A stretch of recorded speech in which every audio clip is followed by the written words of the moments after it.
Salve a todas, salve a todos. 29 de novembro de 2022. Vamos dar continuidade aqui às gravações. Eu tenho. Eu fico investigando as coisas, fico conversando, fico chegando, fico investigando, fico tentando compreender as coisas.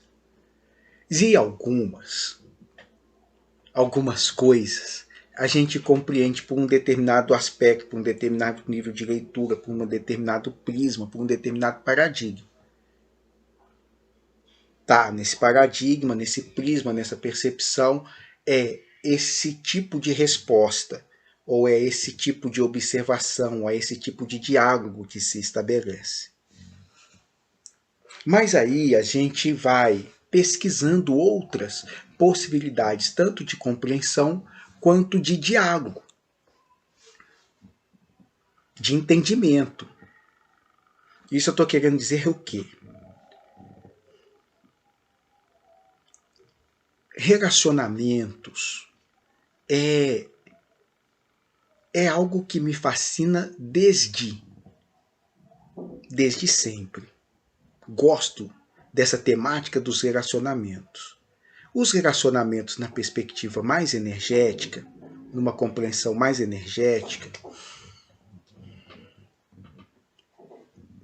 tem uma fluência boa dos entendimentos, dos obstáculos, de como que se dá ali, ou do que pega, onde enrosca. O relacionamento na perspectiva mais terapêutica que, pensando nesses processos da terapia mediante a fala, uma reflexão da filosofia clínica nesse mote, aperfeiçoando, construindo, elaborando. Então me chegam buscadoras, me chegam partilhantes, buscadoras é como eu chamo e denomino o pessoal que me procura pela perspectiva energética. Quero encontrar um sentido e uma resposta. E partilhantes é o termo que a gente utiliza na filosofia clínica para dialogar com aquela que partilha conosco da sua historicidade. Partilhante. Essas duas classificações para distinguir um e o outro. As buscadoras, os buscadores, a cada 10 atendimentos, 8 trazem a temática das relações e do relacionamento. A traição, tá me traindo, tá apaixonada por mim, tô apaixonado pela moça, vai dar certo, o que tá pegando, enfim, essas questões aí que durante muitos anos investiguei, aprendi, coletei informações, dados, escutei casos, via descortinar de desdobramentos assim que você vira e fala assim, o que é isso? Como é que a gente fala dessas coisas para o outro? Como que a gente aborda isso sem sair dali minimamente internado? Que enredo é esse? Que trama é essa? Isso é ficção. Difícil transformar algumas compreensões em linguagem. A pessoa chega traída, revoltada, magoada, chateado, magoado, revoltado, e da perspectiva aqui da espiritualidade, tirando alguns contornos, tá tudo certo. Bora. Como assim tá tudo certo? A pessoa me traiu. Como que tá certo? Vida que segue, questões que se desdobram. Um dia, uma hora a gente volta a comentar sobre. Mas então você busca uma linguagem na qual você traduza, explique, fale, dialogue com esse outro, ao mesmo tempo que o conforte, não o iluda ou a iluda, mas não chapuleta com verdades que estão nesse campo, nesse plano, que é difícil encaixar aqui. Aqui às vezes não tem como fazer esse encaixe. Entendi, lindo e maravilhoso aqui. Massa demais. Mas aqui tá doendo pra caramba. Aqui é difícil compreender e aceitar por esse viés. É aí, nessas adaptações, dessa acomodação disso que já está pronto aqui e aparece aqui, que a filosofia clínica tem me auxiliado. Ela aumenta a minha paciência, a minha tolerância, para que cada um de nós vivencie esse processo. Ótimo, o tempo astral é um, o tempo mental é outro, o tempo emocional é outro, o tempo cronológico é muito diferente de tudo isso. E essas temporalidades nem sempre estão ajustadas. Muito pelo contrário.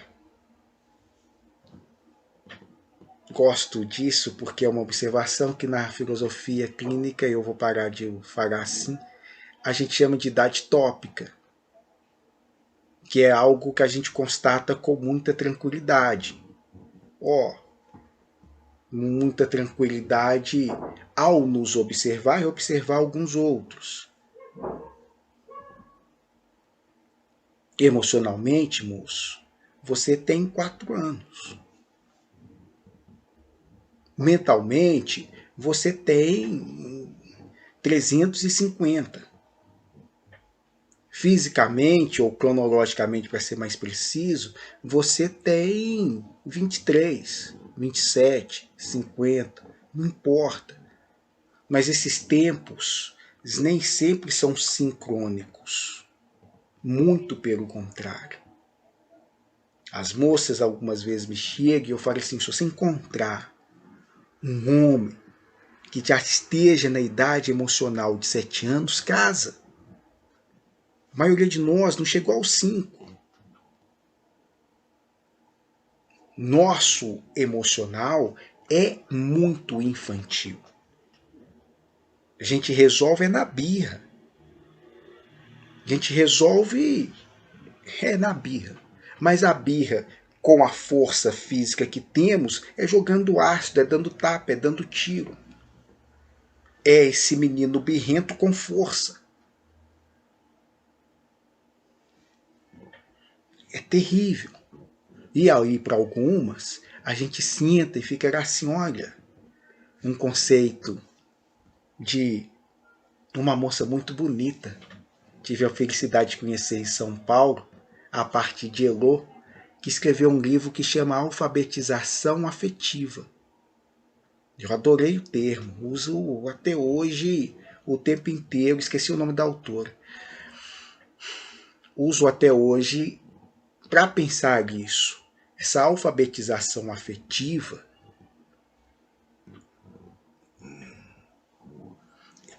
que as moças, algumas gostam de fazer, mas obviamente se cansam, mesmo porque a gente tem horas que quer saber mais disso não, tem esse limite, mas esse limite sai do lugar da namorada e vai para o lugar da mãe,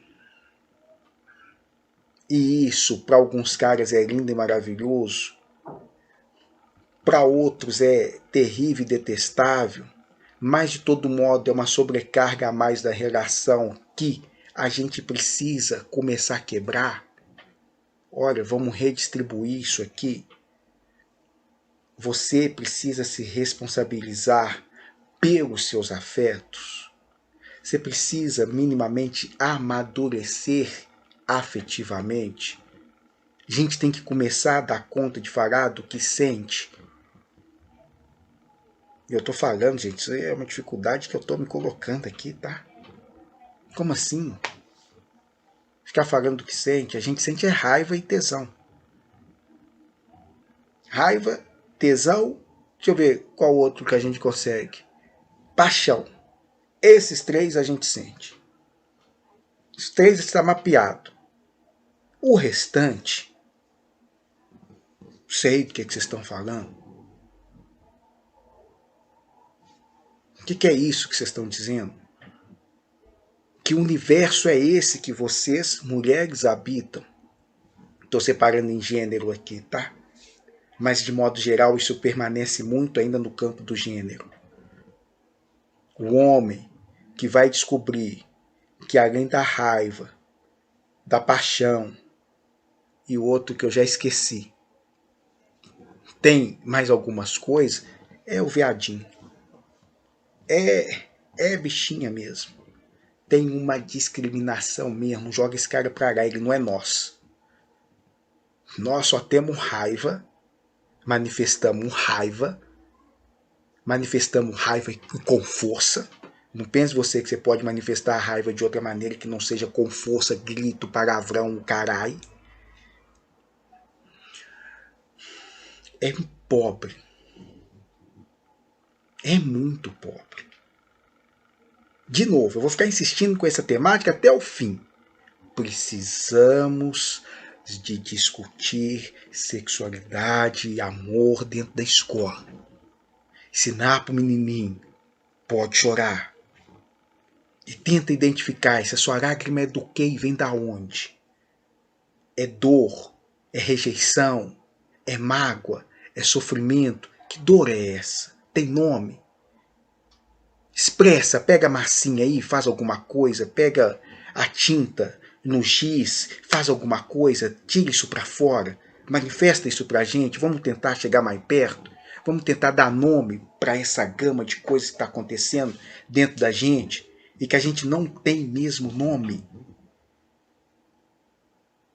Não nos ensinaram que a gente pode dar nome para essas emoções, para esses sentimentos e tampouco sentir mais outras coisas além desses três. E três, às vezes eu estou exagerando, às vezes é só dois.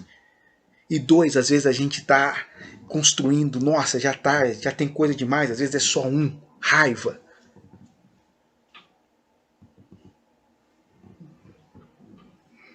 Sei como lidar. E vocês, mães, contatos com os pais. Hoje somos pais diferentes. Temos nos educado de maneira diferente, mas nem sempre foi assim. O pai não podia demonstrar sentimentos para com o filho. Tivemos uma geração que nunca foi abraçada, gente. Pai não demonstra afeto para filho. Pai não abraça filho. E aí, o que a gente espera desses caras?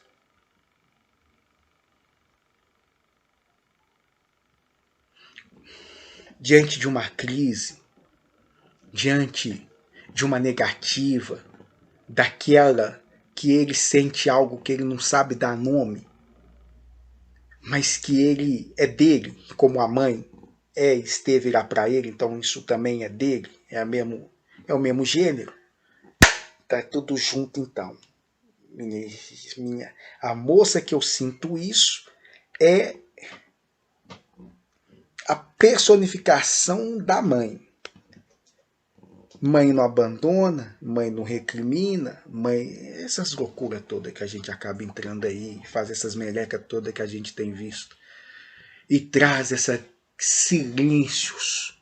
E mais do que os silêncios, produz os silenciamentos que, pela força física, pela imponência do privilégio de ter nascido com pênis, acaba enfiando na boca de todo mundo. Fica calado aí que o meu pau tá na sua boca. Acabou. é muito ditatorial e impositivo, e construirmos relações nas quais a gente não faça uso tão infantil dessa força e desse poder é fundamental. É uma reeducação geral entre todos nós. E aqui eu vou caminhando para o final, porque temos algumas moças que têm feito isso. E essas moças, elas olham em volta, não tem par. Elas estão só. Algumas eu vi e falei assim, olha para baixo, você está olhando só para cima, você fica procurando os caras mais velhos. Olha para baixo. Tem uma geração mais desconstruída em relação a muitas dessas coisas. Eles estão chegando mais prontos do que nós. As marcações não estão os pegando tanto. Mas aí pega nelas. Homem mais novo e uma mulher de 32 anos namorando um homem mais novo. O que vão pensar de mim? Quando chega aos 40 e 50, então aí nem isso é quase uma impossibilidade, nunca, jamais. Mas é uma perspectiva, às vezes ajuda. Alguns casos não, alguns casos gira o pescoço no envolta e não encontra referência.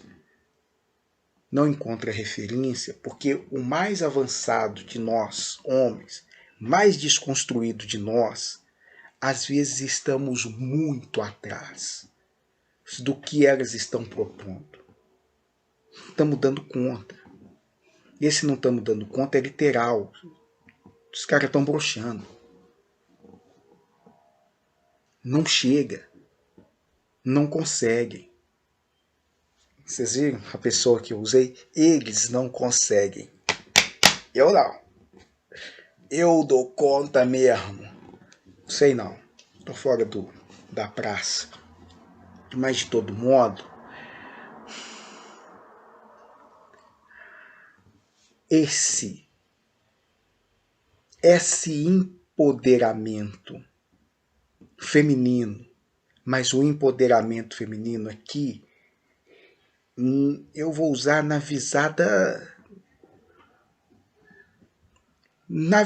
que aqui, talvez moralmente, eu vou considerar mais acertada, que é o campo da sexualidade, uma sexualidade própria. Uma singularidade que às vezes não é possível estabelecer níveis de comparação. Vou fazer um parêntese aqui porque eu adorei.